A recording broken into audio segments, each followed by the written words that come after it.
예, 이번 시간에도 지난 시간에 이어서 어려운 과제를 쉽게 만드는 7가지 원칙 중에 과제 구조를 단순하게 하라 하는 파트부터 살펴보도록 하겠습니다. 우리가 지난 시간에 기술상의 4가지 주된 접근 방법에 대해서 설명을 하고 아마 끝났을 거예요. 그래서 여기까지 아마 지난 시간에 했었을 거고, 요 각각에 대한 내용을 좀 더 살펴볼 필요가 있겠다라고 해서 하나하나 내용을 좀 살펴보도록 하겠습니다. 과제의 구조를 단순하게 하는 첫 번째 방법이 과제가 거의 똑같게 하라. 그러나 심리적인 보조물을 제공하라. 라는 게 바로 첫 번째 방법이죠. 과제의 구조를 단순하게 하는데 거의 똑같게 하면 그리고 보조물을 제공해 주라는 게 포인트가 되겠죠. 간단한 심리적 보조물이라 하더라도 이것이 아주 유효하고 중요한 것을 하는 부분입니다. 그러니까 어떤 심리적 보조물들을 만들어 주는 것 자체가 뭐 그렇게 어려운 일은 아니다라고 볼 수 있죠. 그리고 간단한 건 더더욱 어렵지 않을 거예요. 근데 그게 굉장히 아주 쓸모가 있고 유효하고 중요하다는 것을 절대로 과소평가해서는 안 된다는 겁니다. 뭐 예를 들어서 간단한 일상적인 메모가 우리에게 얼마나 가치 있는지를 한번 생각해 볼 필요가 있죠. 여러분들 뭐 그 포스트잇이라는 제품 잘 알잖아요. 그죠? 우리가 포스트잇 그 조그마한 메모장에다가 뭔가를 적어 놓고 막 붙여 놓잖아요. 책상 앞에도 붙여 놓고 뭐 이렇게 붙여 놓으면 그것으로 인해서 우리는 기억을 떠올릴 수 있단 말이에요. 아, 내가 이거 뭔가 해야 되는 것을 적어 놓고 여기다 붙여 놓은 거지. 라고 우리는 쉽게 생각할 수가 있어요. 우리가 직장 생활할 때도 굉장히 저도 그 포스트잇을 많이 사용하게 되고, 뭐, 우리 학교에서 마찬가지로 저도 포스트잇을 많이 사용합니다.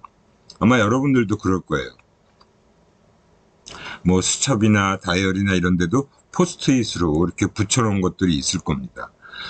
그 포스트잇이 바로 심리적인 보조물이다라고 볼 수 있어요. 거기에 필요한 메모를 해놓고 그 나중에 그걸 보게 되면 아, 내가 이거 해야 될 일이라고요. 아마 이거 붙여놓은 건데.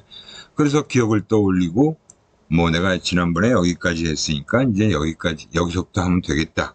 뭐 이런 것들을 다 떠올릴 수 있잖아요. 여러 가지 정보들을 기억하기 위해서 사용하는 생활 필수품이다라고 볼 수 있습니다. 이게 참 별거 아닌 것 같은데 엄청나게 팔리고 있잖아요. 그죠? 3M에서 이거 만든 사람은 아마 대단히 큰 성과 급을 받았을 거예요. 대단한 아이디어죠. 그러니까. 별거 아닌 것 같은데 이게 전 세계적으로 엄청나게 팔리고 있는 물건이다라고 볼 수 있어요. 우리는 우리 자신의 기억 구조를 사실은 신뢰할 수 없어요. 내가 외웠다고 해서 그 외운 게 얼마나 가겠습니까? 그죠? 여러분들이 뭐 시험 공부하고 며칠이 지나서도 다 까먹게 되는데 며칠 안 돼서도 그죠? 그러니까 우리가 우리의 기억 구조를 완전히 신뢰한다라는 것은 어려운 일이다라고 볼 수 있어요. 결국은 심리적인 보조물이라는 걸 우리는 많이 사용하고 있습니다. 실제로. 최근에는 더 많은 심리적인 보조물들이 나오고 있다라고 볼 수 있죠. 그죠? 기계, 시계, 뭐 전자수첩, 예전에 이제 나왔던 것들이고, 핸드폰도 마찬가지고, 또 펜 녹음기, 뭐 PDA는 이미 사라졌지만 요새 스마트폰에 다 통합됐다라고 볼 수 있죠. 뭐 PC도 마찬가지고요. 그러니까 이러한 심리적인 보조물들을 이용할 수밖에 없는 거는 우리가 뭘 기억했다 그래서 그거를 제때제때 다 떠올릴 수가 없는 거예요. 그렇기 때문에 이런 심리적인 보조물들을 활용할 수밖에 없고 활용해야만 되는 거죠. 장치에도 마찬가지다라고 볼 수 있습니다. 제품에도. 그 다음에 이제 과제의 구조를 단순하게 하라 하는 부분에서 기술을 써서 가시적이게 만들며 그럼으로써 대상을 통제하는 능력을 높이도록 하라. 이것도 굉장히 중요한 얘기가 되겠죠.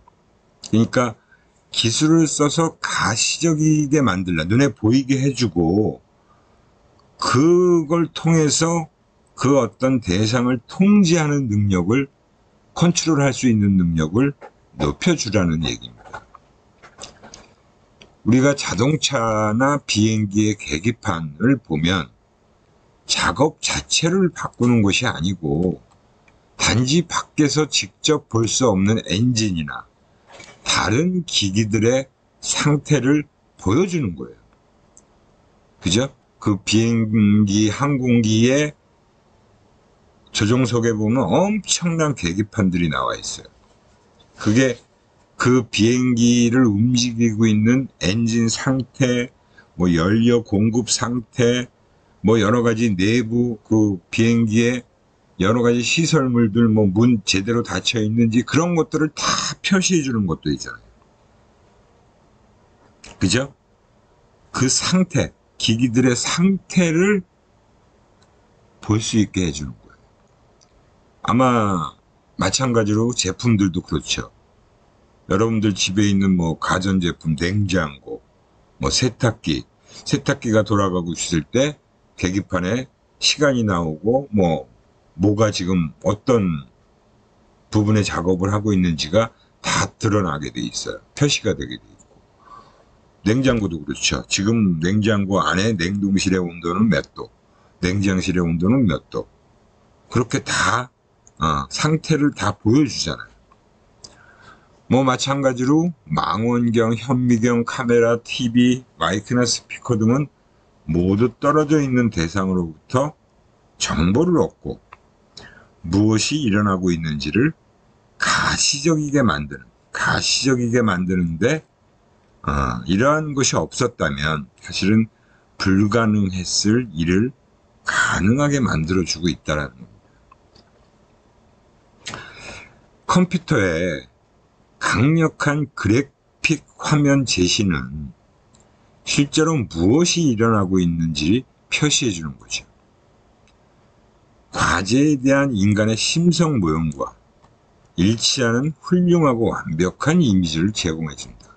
그러니까 이 윈도우라는 게 참 대단한 거예요. 윈도우 이전의 컴퓨터 운영 체계는 도스라는 거였습니다. 디스크 오퍼레이팅 시스템. 그 도스라는 거는 그냥 문자로 명령을 쳐놓고 컴퓨터를 작동시키게 만드는 거잖아요. 근데 윈도우는 뭐예요? 말 그대로 윈도우는 창이잖아요. 그래서 우리가 윈도우에 있는 여러 가지 아이콘 같은 것들을 이렇게 누르게 되면 창이 열리잖아요. 그게 바로 윈도우를 얘기하는 거죠. 그 창을 여러 개 열고 그 창이 어떻게 무슨 작업을 하고 하는 것들을 우리는 그 창을 통해서 다 이 컴퓨터의 상태 이런 것들을 다 보게 되는 겁니다. 알게 되는 거고요. 그래서 컴퓨터 그래픽에는 가시적이어야 하는 것을 가시적이게 하는, 그리고 무관한 것은 숨겨두는 커다란 잠재력이 있다라고 할 수 있어요. 이게 바로 우리가 가시적이게 만드는 이유다라고 볼 수 있고, 그것은 결국은 어떤 대상을 컨트롤하는, 통제하는 능력을 높여주는 것이다 라고 할 수 있습니다.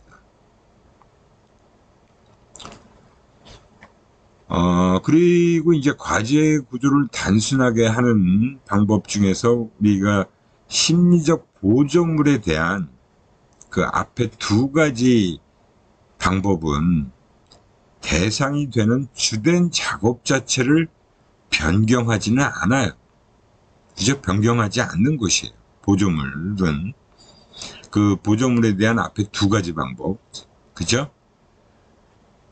과제가 거의 똑같게 하고 심리적 보조물을 제공해줘라.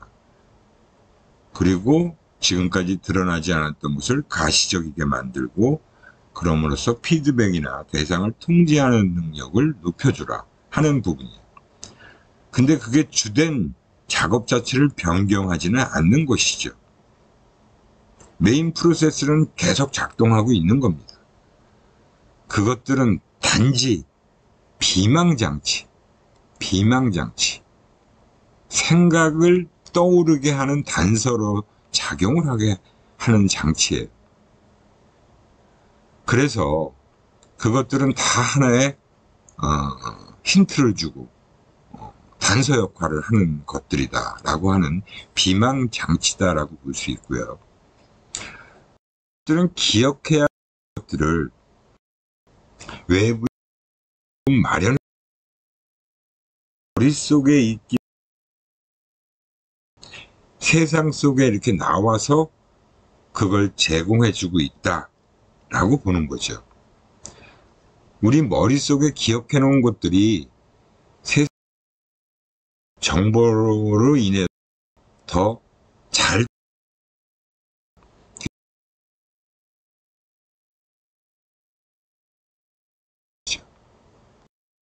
것들이 없을 경우에 내가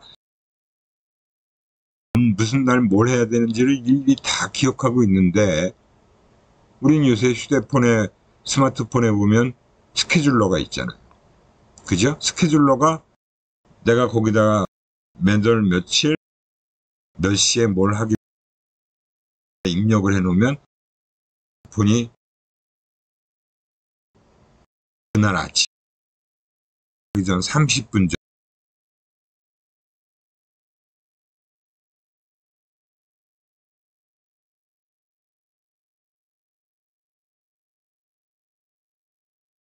그걸 까먹지 않게끔 계속 기억을 되살려 주잖아요.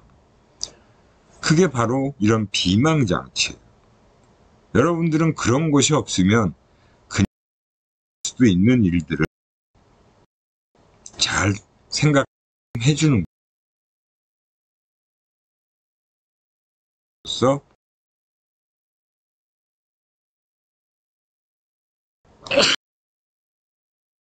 어, 어, 어,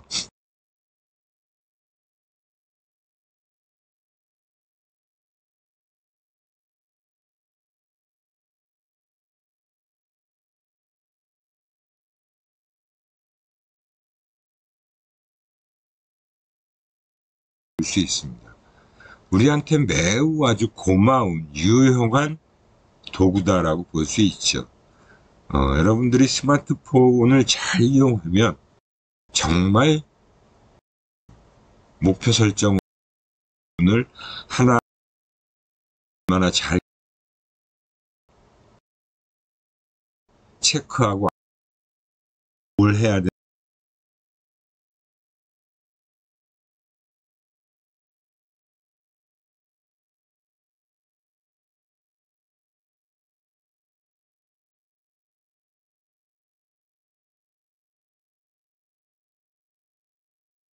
사실은 볼 필요가 없잖아. 때때로 인간의 기능을 높여서 이전에는 불가능했던 또는 아주 숙련된 사람만이 할 수 있었던 일들을 또 할 수 있게 무엇이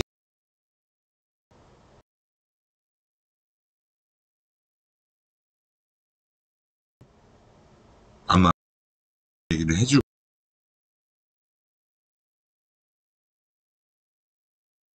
때 몇 시에 무슨 약을 먹어야 되는지를 노인분들이 자꾸 까먹는단 말이에요. 그거를 아마 로봇이 계속 알려줄 거예요. 뭐 할아버지 시에 시계 그 얼마나 역할을 그죠? AI 기술이 발전되면 발전될수록 이런 비망 장치는 더욱더 아주 우리 곁에 쉽게 많이 기술 인간의 심 않는가라는 비판자도 있어요. 그죠? 그러니까 로봇이 자꾸 나오고, 그 다음에 이런 스마트폰, 그 다음에 뭐 이런 것들이 있음으로써 우리 인간의 쓰는 부분을 자꾸,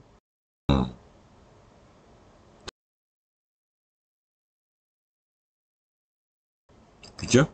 그만큼 머리를 덜 쓰게 되니까. 내가 기억을 할 필요가 없으니까.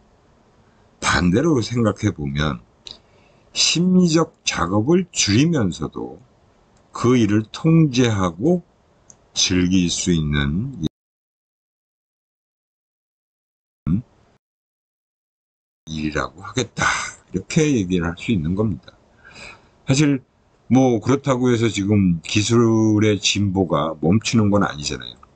우리 인간이 지금 로봇을 엄청 빠르게 개발하고 있어요. 로봇이 만들어진 건 한참 몇십 년 전이지만 그동안 계속 사실은 정체되어 왔습니다. 뭐 하나 개발시키기 위해서 시간이 오래 걸렸고, 근데 이제는 거의 모든 것들이 다 기술적으로 적용할 수 있는 것들이 많아진 거예요. 아마 지난주 뭐 그 전주 마찬가지지만 요새 매주 로봇과 관련된 뉴스는 계속 나오고 있어요. 그 로봇이 아마 우리 인간의 삶에 긍정적인 영향도 미치고 또 부정적인 영향도 미칠 겁니다.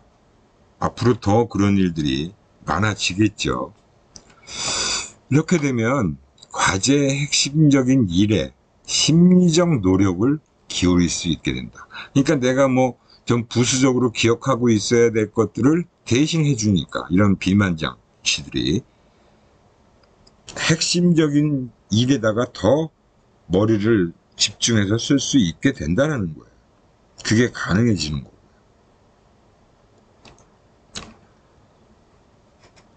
그리고 이제 과제의 구조를 단순하게 하는 세 번째 방법이 바로 자동화하라. 그러나 과제가 거의 비슷해지게 하라. 라는 내용입니다. 이 얘기는 뭐예요? 우리가 앞에서 단순화시키는 부분이 이제 분명히 위험도 따르게 되어 있다라고 말씀을 드렸을 겁니다. 그죠? 단순화에는 위험도 동반될 수 있어요. 즉, 자동화가 도움이 되기도 하지만 조심하지 않으면 해가 될 수도 있다는 것이다. 그러니까 자동화가 무조건 좋지는 않다는 거예요. 자동화된다는 것은 과제는 본질적으로 똑같을 것이지만 과제의 세부적인 부분은 사실 사라지는 경우가 자동화를 시켜놓으면 그렇게 된다는 것입니다. 또한 자동화는 편리한 진보라고 할 수 있어요. 편리한 진보. 그리고 귀찮고 불필요한 작업을 대신하고 직접 감시해야 할 일들을 줄여준다. 그만큼 인간의 손을 덜 쓰게 만드는, 머리를 덜 쓰게 만드는 부분이 바로 자동화가 됐을 때 그렇게 되는 거죠. 그냥 어떤 기계를 작동시키는데 예전에는 일일이 내가 단계별로 다 버튼 눌러가면서 뭘 작동시켜가면서 진행했는데 그냥 처음에 스타트 버튼만 딱 누르면 자동적으로 쫙 된단 말이에요. 제가 아마 수업 시간에도 말씀드렸지만 자동차의 크루즈 컨트롤이라는 게 바로 그거예요. 속도 맞춰놓고 그 속도에 크루즈 컨트롤을 딱 걸어놓으면 지가 알아서 그 속도에 맞춰서 카메라 100km 과속 카메라가 나오면 내가 120에 맞춰놨다 하더라도 100으로 속도를 줄입니다. 그리고 그 카메라를 통과하면 다시 120으로 속도를 높여요. 그리고 앞차가 또 있게 되면 속도를 줄여서 거리를 일정하게 유지를 시켜주고요. 다 자동화된 거잖아요. 그러니까 내가 직접 엑셀레이터를 발로 밟을 필요도 없고 브레이크를 밟을 필요도 없고 그냥 핸들에 손만 갖다 얹어 놓으면 뭐 내가 그걸 핸들을 움직일 필요도 없어요. 얹어 놓으면 지가 알아서 다 움직입니다. 얼마나 편해졌습니까? 정말 요즘 제가 출장 다니면서 장거리 운전을 꽤 많이 하는데 예전보다 훨씬 피로도가 덜해요. 고속도로 운전하다 보면 막 밤에도 그렇고 깜빡깜빡 졸음도 오고 그죠? 막 졸리고 그러면 눈을 감게 되고 막 그런데도 그 크루즈 컨트롤이 있으니까 뭐 그렇게 크게 위험스럽지 않은 거예요. 지가 앞차 나오면 다 속도 줄이고 카메라 과속 카메라 나오면 속도 줄이고 느리는 걸 다 자동으로 하니까 그죠? 그만큼 우리 인간은 편리한 세상에 살게 되는 거죠. 살고 있는 겁니다. 여기서도 또 예를 들어 놓은 게 자동 조종 장치 같은 거예요. 그러니까 비행기도 사실은 항공 그 조종사가 직접 비행기 길을 조종하면서 가지 않아요. 자동 항법 장치를 눌러 놓으면 그 입력된 정보에 의해서 비행기는 하늘길을 따라서 쭉 자동적으로 운행을 합니다. 배도 마찬가지고요. 그렇지 않으면 인간이 일일이 다 그거를 백길, 비행기 길을 어떻게 다 알고 그렇게 가겠어요. 자동 조종 장치라는 게 없으면 절대 불가능한 일이죠.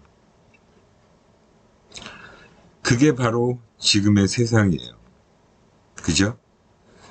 그러나 어떤 자동화는 또 반갑지만은 않다라고 할 수 있어요. 다 그렇게 자동화된 것이 무조건 반갑지만은 않다.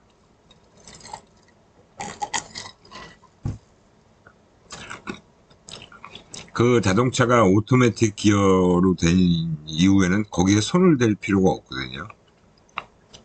근데 일부 초창기만 해도 그래도 차는 기어를 넣는 운전하는 재미가 있어야 돼 라고 하는 거죠. 그래서 운전하는 즐거움은 없어진 거예요. 근데 그것도 운전하는 즐거움, 요즘 같은 막 교통 정체 상황에서 운전하는 즐거움을 만끽하기는 쉽지 않죠. 그 비행기의 자동 조종 장치로 인해서 사실은 주의 집중을 떨어뜨릴 수도 있다. 지가 알아서 가고 있는데 조종사가 잠깐 잠을 잘 수도 있고 눈을 거기서 띄게 되면 사실은 어떤 돌발 상황이 일어났을 때 대처하는 게 문제가 생길 수도 있는 거죠. 너무 그거에만 믿고 의존하게 되면 문제가 발생할 수 있다는 겁니다. 그래서 무조건 다 자동장치로만 작동시키는 게 아니라 자동화와 수동 통제를 선택할 수 있게 해주는 경우에 따라서는 수동으로 전환시켜서 내가 또 운전을 하거나 비행기를 또 조종할 수 있게 또 배를 항해할 수 있게끔 해주라는 거죠. 또 그렇게 해야 될 필요가 있을 경우도 있어요. 갑자기 기후가 예상치 못한 난기류가 생기면 항해사가 그 닷을 잡아야 되잖아요. 그죠? 비행기도 마찬가지예요. 막 이상기류가 있어서 막 비행기가 흔들리고 항로를 좀 바꿔야 될 필요가 있을 경우에는 직접 운전 조종을 해야 되잖아요. 그냥 조종장치 맞춰놓은 대로만 가게 되면, 자동 조종 장치에 의해서 가게 되면 그런 난기류 이런 걸 피해갈 수 없잖아요. 그런 경우에는 오히려 수동으로 또 전환시켜서 조정을 해야 된다는 거죠. 이게 무슨 의미인지 다들 충분히 이해가 되셨을 거라고 생각합니다. 그리고 이제 과제 구조를 단순하게 하라라는 건데, 마지막이 바로 과제의 성질 자체를 바꾸라는 거예요. 과제의 성질 자체를 바꿔라. 과제의 성질 자체를 바꿔라 하는 부분은 수동 조작이 필요하기 때문에, 그러니까 자동 조작만 하게 하는 것이 아니라 수동 조작도 필요하기 때문에 사실은 과제가 더 복잡해 보일 때도 있죠. 자동 장치와 수동 장치 두 가지의 그 프로세스를 다 만들어 줘야 되기 때문에 사실은 그렇게 제품을 만들어 주는 사람 입장에서는 일이 2배를 해야 되는 거잖아요. 그러니까 과제가 더 복잡해 보일 때도 있는 거죠.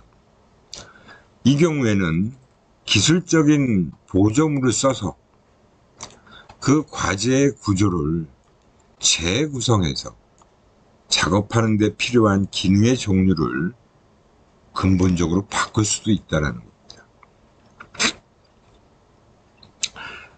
우리가 이 신발끈 대신에 접착 형태로 바뀐 경우가 이것도 별거 아닌 것 같지만 사실은 신발끈 묶는 그런 형태로 된 신발을 그냥 이렇게 쭉 해서 테이프로 딱 갖다 붙이는 후크 앤 루프로 바뀐 경우, 굉장히 사소해 보이지만 신발끈을 풀었다가 다시 묶는 그러한 번거로움을 완전히 없애주고 그냥 쫙 해서 그냥 붙이게 되면 끝이에요. 어린애들 신발이 그런 신발이 많잖아요. 그죠? 어린애들은 신고 벗을 때 신발끈을 풀었다가 다시 신을 때 묶는 게 힘들 수도 있기 때문에 그냥 쭉 이렇게 갖다가 붙이는 그런 신발 형태가 맞는 게 바로 후크 앤 루프라는 형태입니다. 접착 형태. 아주 사소해 보이는 건데 사실은 그렇지가 않은 거죠. 그죠? 신발끈을 매는 것이 어려운 어린이나 노약자에게는 아주 편리하게 된 경우라고 볼 수 있어요. 일상 활동에서도 사실 많은 사람들에게 어려운 작업이라 하더라도 간단한 기술을 써서 작업을 재구조화시킴으로써 사실 어려움이 극복될 수 있다는 겁니다. 이러한 사례들도 아마 꽤 많죠, 사실은. 그죠? 간단한 기술이 거기에 딱 가미가 되면 작업이 조금 재구조화됨으로써 어려운 일을 쉽게 할 수 있는 그런 케이스들이 많다는 거예요. 사실 디지털 시계의 예를 보면 디지털 시계 지금 바늘 시계 거의 있긴 있지만 그렇게 많은 사람들이 안 차고 있죠. 요즘들은 다 스마트워치를 차고 있어요. 또 한때는 제가 중학교 시절부터인가 카시오라는 전자시계 만드는 회사에서 전자시계가 막 쏟아져 나오기 시작했습니다. 그냥 시계는 다 그 액정 계기판에 숫자로 표시되는 거잖아요. 그죠? 그 정확한 시간을 바로 볼 수 있는 거는 굉장히 쉬워요. 근데 어떤 시각에서부터 얼마나 시간이 지났는지는 사실 그 시간 표시만 가지고는 바로 판단하기 쉽지가 않죠. 근데 시계 바늘이 있는 시계는 만약에 3시다 지금, 그러면 3시에 분침과 시침이 딱 돼 있으면 1시부터 3시까지 2시간 지났네? 그거를 바로 시계를 통해서 알 수 있잖아요. 12시부터 3시간이 지난 일을 바로 알 수 있어요. 그런 식으로. 그죠? 그래서 어떤 과제를 단순화시키는 것 자체가 반드시 좋은 것만은 아니라는 것을 보여주는 사례다라고 볼 수 있습니다. 그러니까 단순화시키는 것만이 무조건 좋은 것이 아니고 과제의 성질을 이제 바꿔주는 거죠. 그게 더 유용할 때가 있다라는 겁니다. 또한 이 과제 구조를 단순하게 하기 위해서 통제를 없애지 말아라라는 것도 우리가 또 주의해야 될 부분이다라고 볼 수 있어요. 자동화는 사실 장점이 많죠. 근데 자동화가 사용자로부터 통제 가능성을 너무 많이 빼앗아 갈 때 사실은 위험할 수도 있다라는 거예요. 자동화 시켜 놓으면 사용자가 그 시스템이나 제품에 대해서 손댈 일이 없다는 걸 얘기해 주잖아요. 그죠? 처음에 그냥 스타트, 오토매틱, 자동화 시스템으로 그냥 가라, 움직여라, 그렇게 작동해라 라고 하면 더 이상 사용자는 그 시스템에 대해서 손댈 일이 없어요. 근데 그게 이제 뭐 작동되다가 멈춰버리면 그럼 그때부터 골치가 아프죠. 그래서 통제 가능성을 너무 많이 빼앗아 갈 때 사실은 위험할 수도 있다라는 얘기입니다. 과잉 자동화가 바로 그런 의미로 쓰이는 용어예요. 오버 오토메이션. 과잉 자동화. 과잉 자동화. 너무 지나치게 자동화에만 의존하게끔 해놓는 거. 비행기나 공장의 자동화 연구에서 그러한 연구들이 진행된 그리고 하나의 전문용어로 사용된 예를 많이 볼 수 있었다는 거죠. 그 과잉 자동화의 이제 첫 번째 문제가, 그죠? 자동화된 장치에 지나치게 의존하면 그것 없이는 아무것도 할 수 없게 된다든가. 우리가 지금 그래요. 여러분들 스마트폰이 손에 없어. 그죠? 스마트폰이 손에 없으면 아무것도 할 수 없잖아, 솔직히. 그죠? 진짜 막 아무것도 할 수가 없어요. 지금 스마트폰은 뭐 그 안에 뭐 많은 게 들어가 있잖아요. 내 시간 스케줄, 그 다음에 전자지갑도 이제 카드 형태로 해서 다 그 안에서 결제도 하고 이런 것들도 다 사용할 수 있고,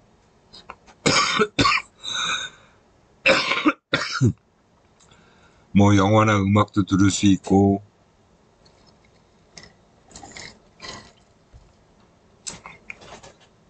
카메라를 통해서 뭐 사진도 찍고, 뭐 동영상도 찍을 수 있고, 뭐 하여튼 그 스마트폰 없이는 우리는 할 수 있는 게 아무것도 없어요. 그렇기 때문에 너무 자동화가 잘 돼 있는 그런 장치가 고장이 나면 재난에 대처해야 할지 모르게 될 가능성도 생길 수 있다는 겁니다. 그러니까 우리가 너무 편한 세상에 살다 보면 중간에 문제가 생기게 되면 뭐가 됐든 어떻게 할 줄 몰라 하는 경우가 많다는 거죠. 어쩔 줄 몰라 하는 경우가 많다는 거예요. 아마 여러분들도 그런 케이스들이 꽤 많을 겁니다. 그 다음에 두 번째 문제는 시스템이 우리가 원하는 대로 작동하지 않는 경우가 있다는 거예요. 분명히 자동화 시키면 아웃풋이 우리가 원하는 형태대로 나와야 되는데 그렇지 않을 경우, 이게 왜 그러지? 이게 왜 안 되지? 난감하죠. 그 원인이 뭔지를 알 수가 없게 되잖아요. 그 다음에 이거는 가장 지금 로봇으로 인한 문제가 될 수 있는 세 번째 문제는 사람이 시스템의 종이 되어 현재 일어나는 일을 통제하거나 그것에 영향을 미칠 수 없게 된다는 것이다. 이미 아마 그 로봇이 인간을 지배하는 그런 세상을 보여주는 영화가 벌써 많이 만들어졌잖아요. 로봇이 인간의 통제를 안 받게 되는 거예요. 로봇이 스스로가 판단하고 스스로가 움직이는 그런 게 가능해질 수 있다라는 거죠. 그렇게 되면 인간과 적대적인 관계로 마주설 수도 있는 거예요. 그런 영화가 벌써 몇 번 나왔죠. 저도 본 기억이 있는데. 그렇게 되면 정말 아주 세상은 혼란스러워지고 공포에 아마 휩싸이게 될 겁니다. 우리 집안의 로봇을 만약에 들여다놓고 로봇이 가정부의 역할, 내 비서의 역할을 하다가 갑자기 얘가 주인으로 바뀌게 되는, 내가 오히려 로봇에게 복종해야 되는 그런 경우도 생길 수 있다는 거죠. 참 그런 세상이 오면 절대 안 되겠지만 아무튼 지금 고도로 발전해 가고 있는 로봇 산업이 어디까지 어떤 로봇을 만들어낼지는 참 궁금하기도 합니다. 이미 감정까지 다 입력된 표현할 줄 아는 로봇도 만들어져서 상용화되고 있고요. 이러한 것들은 이래서 인간성을 배제하고 통제할 수 없게 하고 기껏해야 수동적인 제3자적인 경험을 하게끔 한다는 겁니다. 참 어떻게 보면 어이가 없는, 그죠? 어이가 없는 그런 일이 돼버리는 거예요. 어처구니가 없어지는 거죠. 근데 그게 아주 불가능한 일도 아니다 라고 하는 겁니다. 그 다음에 이제 7가지 원칙 중에 과제와 관련된 이야기는 다 정리를 했고요. 일이 가시적이게 만들어라 하는 원칙이 있어요. 이 얘기는 실행의 간격과 평가의 간격을 좁혀주라는 겁니다. 이것이 바로 핵심적인 주제다라고 얘기를 하고 있습니다. 무엇보다 가장 중요한 부분이다라고 할 수 있어요. 어떤 일을 수행하는 사람의 입장에서 일을 가시적이게 만들면 현재 무엇이 가능하고 무슨 행동을 해야 하는지를 사실은 알 수 있죠. 그죠? 일을 수행하는 사람의 입장에서 그 일을 가시적이게 눈으로 확인할 수 있게 만들게 되면 사실은 현재 어떤 것이 무엇이 진행되어지고 있는 데서 무엇을 할 수 있고 또 무슨 행동을 해야 되는지를 알 수가 있는 거예요. 그게 바로 가시적이게 만들게 되면 그렇게 된다는 거죠. 평가하는 사람의 입장에서 일이 가시적이면 행동의 결과를 알 수 있기 때문이다. 이 얘기는 뭐예요? 이렇게 작동이 되어지면 문제없이 내가 원하는 결과를 얻게 될 거야. 그런 결과물이 나올 거야 라는 거를 우리는 알 수 있게 되는 거죠. 가장 좋은 케이스가 되는 거예요. 그래서 시스템이라는 것은 사용자의 의도와 일치하는 실행 가능한 행동들을 제공해 줘야 됩니다. 사용자가 이렇게 생각하고 작동을 시켰는데 의도와는 다르게 움직인다. 그리고 내가 뭔가 실행할 수 있는 행동을 할 수 없게 되면 아주 난감하게 되잖아요. 그죠? 감독이 선수들에게 감독의 의도를 전달해요. 그죠? 축구든 야구든. 근데 감독이 딱 경기하는 걸 보니까 선수들이 감독의 의도와는 다르게 움직여. 그럼 감독은 어때? 왜들 저러지? 저게 뭐야? 왜 저렇게 해? 저렇게 하면 안 되는데? 라고 생각하잖아요. 안절부절하게 되겠죠. 똑같아요. 우리도 뭔가 사용자 입장에서 생각했던 의도했던 바대로 움직여줘야 되는데 그렇지 않게 되면 내가 뭘 할 수 있을지를 모르게 되는 거죠. 시스템의 상태라는 것은 사용자가 즉각적으로 지각할 수 있어야 되고 또 해석할 수도 있어야 돼요. 이게 시스템이 표시하는 부분을 보고 지금 제대로 작동되고 있고 문제가 없구나. 그리고 사용자의 의도나 기대에 부합하도록 표시가 되어야 한다는 것입니다. 이러면 뭐 아주 편안한 마음으로 사용을 할 수 있게 되는 거죠. 물론 시스템 상태 자체가 그죠? 시스템 상태 자체가 가시적일 뿐만 아니라 즉각적으로 해석될 수 있어야 된다는 거예요. 해석이 되게 중요하죠. 사용자가 그 표시된 부분을 보고 이해하고 올바르게 해석할 수 있게 되면 전혀 문제가 되지 않아요. 근데 그게 안 될 경우에는 분명히 문제가 생깁니다. 그렇게 되면 행동의 결과가 사실은 명백해야 한다는 것이죠. 이게 참 중요하고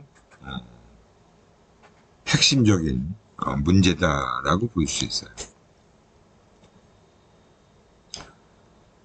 그 다음에 이제 7가지 원칙 중에 대응관계가 올바르게 만들어라. 대응관계가 올바르게 만들어라 라고 하는 부분입니다. 대응관계라는 건 바로 사용자가 어떤 시스템에 대해서 어떤 작동을 했을 때 대응하는 부분을 얘기해 주는 거죠. 그랬을 때 사실은 그 사용자와 시스템 간에 자연스러운 대응이 일어나야 되는 거죠. 그죠? 이렇게 하면 사용자가 이렇게 버튼을 작동시키면 어떻게 움직이는지가 바로 드러나게 되고 그것을 사용자가 이해할 수 있으면 자연스러운 대응이 이루어지고 있는 거예요.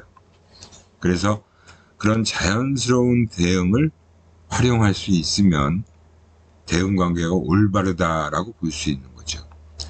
사용자가 다음에 대응관계를 쉽게 이해하도록 할 필요가 있다. 다음엔 뭘 하라는 거고 이렇게 해야지라고 사용자가 생각할 수 있게끔 해줘야 된다는 거죠. 그래서 의도와 가능한 행동들 간의 관계가 잘 형성돼야 돼요. 그리고 행동과 그것이 시스템에 끼치는 영향 간의 관계도 역시 마찬가지로 제대로 작동돼야 되고요. 시스템의 실제 내부 상태와 시각, 소리 또는 촉감에 의해서 시각 가능한 곳의 관계. 그죠? 소리를 들어보고 뭔가 소리가 이상하면 이게 지금 제대로 작동 안 되는데도 우리는 알 수 있죠. 눈으로 보고 뭔가 문제가 생겼다는 것도 알 수 있게 해주고 그리고 촉감, 손으로 만졌을 때 이런 느낌이 아닌데 라고 생각하는 거. 이것들이 다 시스템을 통해서 사용자들이 대응할 수 있는 그런 관계에 해당되는 것들이에요. 그래서 지각된 시스템 상태와 사용자의 필요, 의도, 그리고 기대 간의 관계라는 부분이 제대로 다 올바르게 형성되어 있는 것이 가장 좋은 상태이죠. 자연스러운 대응은 인간 요인 그리고 인간 공학에서 말하는 반응 적합성, Response Compatibility adaptability라는 것이 바로 자연스러운 대응의 기초가 되는 것입니다. 자연스러운 대응은 인간 요인과 인간공학에서 얘기하는 반응 적합성의 기초가 되는 것이다. 반응 적합성이 있기 위한 조건은 통제 스위치 배치와 그것이 조작하는 시스템 혹은 대상 간의 공간적 위치 관계가 가능한 직접적이어야 한다는 것입니다. 그러니까 그 어떤 시스템의 통제 스위치들이 사용자가 볼 때 알기 쉽고 보기 쉽게 만들어져야 되고 그게 어디에 위치해 있느냐, 배치가 되어 있느냐 하는 것이 조작하는 시스템 그리고 대상 간의 공간적 위치라는 관계가 다 연결되는 것이고 직접적으로 다 영향을 미치는 것들이다라고 볼 수 있는 거예요. 이것이 바로 대응 관계가 올바르게 만들어야 한다는 그런 측면에 대한 얘기입니다. 오늘은 시간이 다 돼서 이 정도까지 하고 여기서부터는 다음 시간에 또 이어서 말씀을 드리도록 하겠습니다. 질문사항 있으면 좀 질문 코너에 올려주시기 바랍니다. 예, 오늘 여기까지 하겠습니다.